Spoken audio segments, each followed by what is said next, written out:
Hey everyone, it's Kristen from Swagger Magazine, and today we are joined with UFC fighter Max Holloway. How's it going? Doing good. Doing good.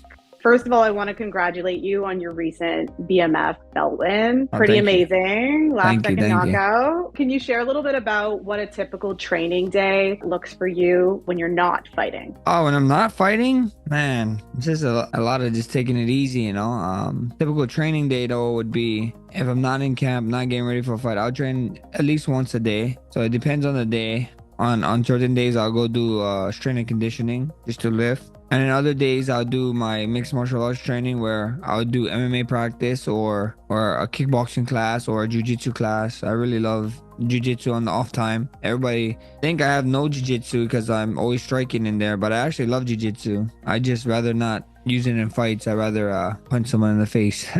When I'm training, I train couple times during the day, so I'll train at least 4 hours in a day, 2 to 4 hours, getting ready for a fight. Maybe more. It just depends on the intensity of the training. But when I'm not training, I train however long the class is, maybe an hour to 2 hours. So not too crazy. I mean, but the intensity is much more lower outside of camp. When I'm in camp on certain days, I might just train 2 hours just because the intensity of the workout is so hard. But then some days I lessen the intensity and I just do more training. So it really depends on what day, how my body's feeling, how I'm feeling, and just seeing what my body's allowing me to do in the day. I heard that you're into video games. Can you share some of your favorite activities or hobbies, maybe when you're not fighting? I love video games. I love playing video games. I actually stream on Kick. But if any of Oh, you guys want to cool. come true, kick.com/Max Holloway.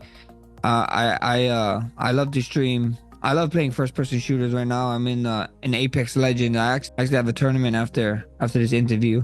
So that's Oh, gonna be cool. fun. But yeah, I play Apex Legends. I love going surfing. I love going to beach with my wife and my son. I love playing paintball. I play paintball almost every Sunday, or try to at least go one Sunday out of the month. Or even when I'm in camp, actually when I'm in camp, I'm way more consistent with playing paintball just because that's just like a it's like a active recovery day. I'm sprinting around, running around, so that's super fun. And yeah, we like doing a bunch of stuff, but video games got to be up there for sure. I love playing video games. I love streaming. I love connecting with people on there, and it's just a good time. It looks like you're quite the shoe collector too. I see a bunch of cool shoes behind you. Yeah, I love shoes. I love shoes. I when I was growing up, I didn't come. I wasn't from the wealthiest family, but we wasn't necessarily poor. We always had what we needed. And growing up, my grandma and grandpa raised me, and my grandma would always buy us one pair of shoes,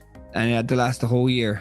So you better hope that your feet didn't grow. But I always told myself when I got enough money, I'm gonna buy whatever shoe I want. I wouldn't necessarily call myself a sneakerhead because people know what the sneaker is made out of, where the sneaker is made out of, what is the tongue and shoelace. Like I don't get too deep. If I see it, I like it. I just get it. It's like that Ariana Grande song, I want it, I got it. Yes, exactly. Now, you've never been KO'd or TKO'd in your career, which is pretty crazy. Mhm. What do you attribute this resilience to, and how do you maintain such a strong defense? I think the resilience is just being Polynesian. I'm Hawaiian, I'm Samoan, and I think that helps a lot. And then just being smart in there. When it comes to fighting, a lot of people like to make it harder than what it really is. And I know I'm gonna get heat for this comment, but fighting is not that hard. It's really like anything you do. Actually, it's actually pretty easy if you just simplify stuff. And I just found ways to simplify, make it more easier, make it more understanding for me, and just know. And just basic stuff like if a guy's throwing this, don't be here, or if you cannot be there, make sure to go with it. So there's a bunch of little stuff that I like to say. I mean, being Polynesian definitely helps, but just being in there, being smart, knowing the consequences, and knowing where you're at most of the time in the fight, it helps a lot. Can you share a little bit about how you started fighting? I got into. I'm from this little town. No, not even little town. The town is huge, on the west side of Oahu. It's called Waianae, and we're known for some bad stuff. And one of the things that we're known for is fighting out here. In my high school, before the UFC gyms came down, they was calling my high school the UFC gym because of all the fights and what we was known for. But I just remember when I was getting ready for, not getting ready, when I was in high school and I was like 10th grade. When I was 10th grade, a bunch of fights, like people would, like adults was like coming to the school and like fighting with kids, and there was like riots and stuff. So I told myself, oh man, I gotta train. I gotta know how to protect myself just in case anybody tried me, and then I was playing baseball at the time. I met my friend Josh Keanu, who introduced me into fighting. I was playing baseball. I told him I'll come train after I'm done baseball season. Season ended. I trained. I went on a Wednesday. He was getting ready for a fight on Saturday. Trained on Wednesday, came back Thursday, and then the coach asked me if I wanted to fight on Saturday. And I was like, I mean, yeah, why not? You get it for free. I didn't have to ask my grandmother for $30 to get in to watch my friend them because I was gonna go watch them, and the rest is history. I went out there, got my first win, and fell in love with the sport. That's incredible. Can you share maybe a most memorable moment from your fighting career so far? I think the most memorable moment for me, a lot of people would probably think I would say it was the last one with it being UFC 300 and that last second knockout, having the fight actually, having the build up to the fight, being a huge underdog in that fight, people was telling me that I was gonna be small, I was gonna be undergunned, to go out there, have the performance I was having before the knockout, and then the knockout, and then the big bonuses, and that was huge for sure. But my personal like favorite memory from fighting is fighting the King of Rio, Jose Aldo, in Rio for the undisputed featherweight title. I had the interim, he had the undisputed. We fought each other, and you gotta remember, this guy was like, he was my idol when I was growing up. He was a guy. He was the guy. He still is the guy. Jose Aldo is the king, and to fight the King of Rio in his backyard to get it done, and to come out with a finish, it was just, I was a huge underdog in that fight. But like I said, he's my idol, and there's a great saying, train to your idols, become your rivals, and I was glad I got to do that. I got to actually fight a bunch of guys that I looked up to through my career. So, I was blessed in that way, and that moment is forever going to be treasured. That's amazing. I think that kind of answered my next question, which was, is there anyone that you kind of look up to or draw inspiration from? Could be in the fighting world or not in the fighting world. I mean, it's a who's who you draw inspiration from, right? Coming through and being a sports fanatic. Like fighting wise, I said a bunch. And Jose Aldo, I got to fight Anthony Pettis. I loved his fighting style. I loved the way he fought. It's just a bunch of people. LeBron James, Kobe Bryant, Michael Jordan. You realize greatness, and then you just want to imitate it. You see it, you see what they're doing, and you want to, like, I want that. I want to do that. I want to be bigger than my sport. And there's a lot, but the main person who pushed me to be great from a young age is my grandpa. He was just a hardworking man. I think so. He'd be pretty mad with me with what I'm doing right now, because he wanted me to do something regular, like be an electrician or a plumber or something, and just make sure I do a hardworking job and get home and have a house and all this. But he's the man that pushed me to be great. He always told me that no matter what you do, you just work hard, you put your nose on, and don't complain, and go get it done. I think he would be very proud of you. Now, according to Google, people really want to know what your diet is. So can you shed a little bit of light maybe about what you eat on a day-to-day, maybe when you're training? I mean, my wife is pretty much a pescatarian, so we love fish. I love fish, but the true answer is whatever my wife wants to make is what I eat. I love that. She's the best. She cooked me anything from pasta. We really try to stay away from red meat. She know I need red meat, so we eat red meat maybe once a week. But Okay. it's mainly fish and chicken, and whatever she makes, I love it. My favorite meal that she makes for me is this. She does like this red sauce thing, like, I don't know how to say it, but it's like, it's a red sauce with chicken inside, and it's I put it over rice, or we put noodles inside of it. It's literally the best. I was actually going to ask about your wife. She's an athlete too, right? She's a Mhm. surfer. Yeah, professional surfer. Amazing. She seems pretty badass herself. Oh, she is really badass. She is really badass. She's surfing is crazy. You know, every time she tell me what I do is crazy because I get hit in the face. I'm like, yeah, but I get to try. I have the chance to try and control situations in there because that's another human being in there.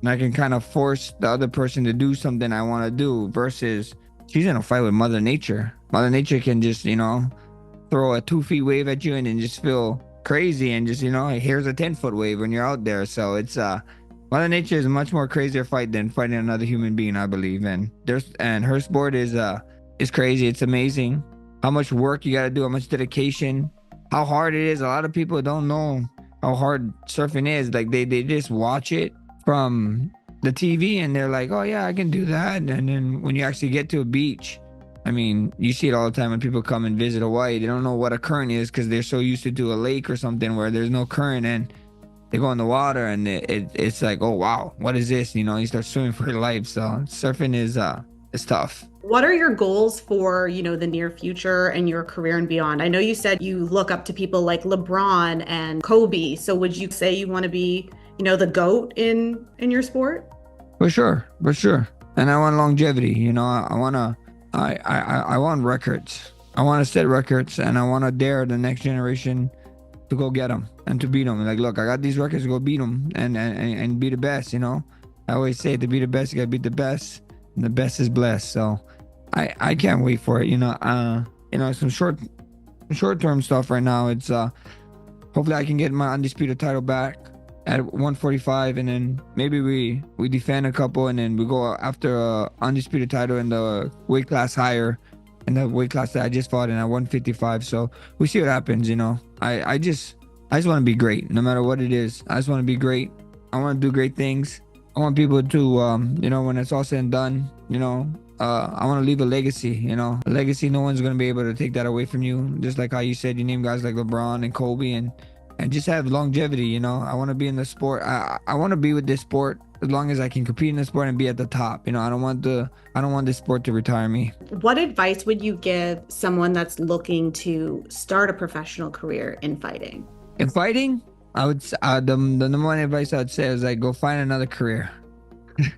All jokes aside, though, if you guys really want to become a fighter and really want to fight, I would say it depends on what you want to do. If you want to box, then boxing is great. I would say lean a little bit more towards boxing with how the craze of boxing is going right now. But if you want to be a mixed martial artist, I would say pick one art, get really badass at it, and then kind of build your game around it after that. Like too much guys in MMA, they try to just be so well-rounded where they're like, instead of being great at one thing, they're just being all right at everything. And then when they get to a certain level, you need one of that martial arts to be better than the others, and it really shows. So I would say pick one martial arts, get really badass at it, and then build your game around it. That's good advice. Very good advice. Can you share a challenge that maybe you've faced in your career and that you overcame? Or would you even say getting to where you are is a challenge? Yeah. I mean, getting anywhere, is a challenge. The main thing I would like to tell people, is like, what I like saying is like, look, no matter what you want to be in this world, there's going to be challenges, there's going to be ups and downs, there's going to be a lot more downs than ups. And I promise you that if you want to be the number one NBA player in the world, a baseball player, or a UFC champion or a boxing champion, to if you just want to be the best, reporter in your news station, or the best, truck driver in your truck drive in your state, whatever it is, it's gonna have a lot of up and downs. A lot of people think success is this a steady incline. I'm like, that is far from it. Success is crazy. Sometimes you're gonna have to question yourself and even ask yourself if you want to do this still. So it's a lot of up and downs, guys. It's a lot of up and downs. But I like to tell people, tough times don't last, tough people do, and keep striving, keep grinding, and just be great. Just be the greatest you can be in that day, and it's gonna figure out itself. 100%. Do you have any business ventures or any projects that you're involved in outside of your fighting career, or maybe something that ties in with it? I think I saw that you have a bunch of merch. Yeah, I got the shopmaxholloway.com. We always do merch for the jobs for the fights. I actually got a drink. It's called New Brew. Oh, And I'm part owner with that with New Brew. It's with kava and kratom root inside. And if you're Polynesian, you know what kava is, or if you have Polynesian friends, you know what kava is. And it's a great drink. It's a great drink to relax you, or even give you energy. It really depends on how you're feeling and while you're drinking the drink. And yeah, New Brew is great. Hopefully it can. We're on the West Coast. I believe we're trying to get in Texas, and then we're working our way towards the East Coast right now as we speak. So it should be good times. And like you said, with the ventures, we got a bunch of other business ventures doing right now. We're cool. just trying to figure it out because we know fighting don't last forever. Fighting can't last forever. You gotta be smart like these guys. Like how I said, like Kobe and LeBron.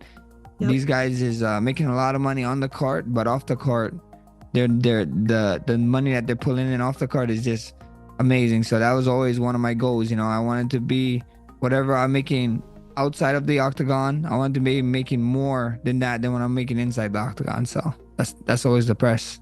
Very smart. Very smart.